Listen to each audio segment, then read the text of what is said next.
بسم اللہ والصلاۃ والسلام علی رسول اللہ وبعد۔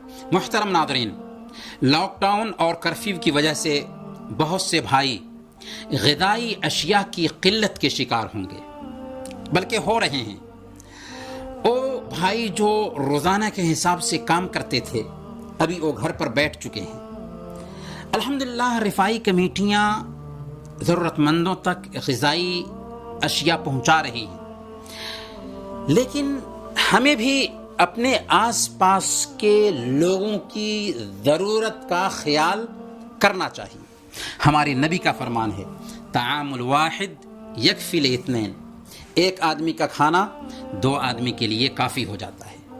یہ وبا چونکہ ایک عالمی وبا بن چکی ہے، اس لیے ہمیں چاہیے کہ ہم اپنے ملک میں بھی ہمارے جو کمزور رشتہ دار ہیں ان پر دھیان دیں، جو ضرورت مند ہیں ان کا خیال کریں۔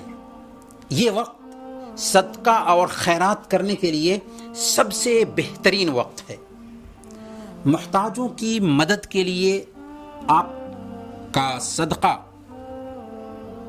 اللہ رب العالمین کو ان دنوں میں بہت پیارا ہوگا، اور اس صدقہ کے لیے آپ اپنی زکوٰۃ کو بھی استعمال کر سکتے ہیں۔ اگرچہ آپ رمضان کے مہینے میں زکوٰۃ نکالتے ہوں، لیکن اگر پیشگی زکوٰۃ نکالنا چاہیں تو بہت ہی اچھی بات ہوگی۔ زکوٰۃ کے پیسے نکال کر محتاجوں تک پہنچائیں، غریبوں تک پہنچائیں، ایسے لوگوں تک پہنچائیں جو کھانے کو ان دنوں میں ترس رہے ہیں۔ بلکہ ہم آپ کو یہاں تک کہیں گے کہ آپ کے بینک میں جو سودی پیسے جمع ہیں ان پیسوں کو نکالیے اور یہ پیسے ان مستحقین تک پہنچائیے جو کھانے کو ان دنوں میں ترس رہے ہیں۔ آپ کے لیے ان پیسوں کو استعمال کرنا جائز نہیں ہوگا، لیکن یہ کمزور، یہ مسکین، یہ غریب لوگ اگر ان پیسوں کو استعمال کرتے ہیں تو ان کے لیے ان پیسوں کو استعمال کرنا جائز ہوگا۔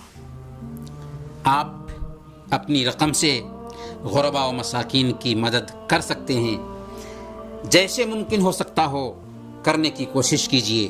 سوچئے، آج اللہ نے آپ کو دینے والا بنایا ہے تو کبھی لینے والا بھی بنا سکتا ہے۔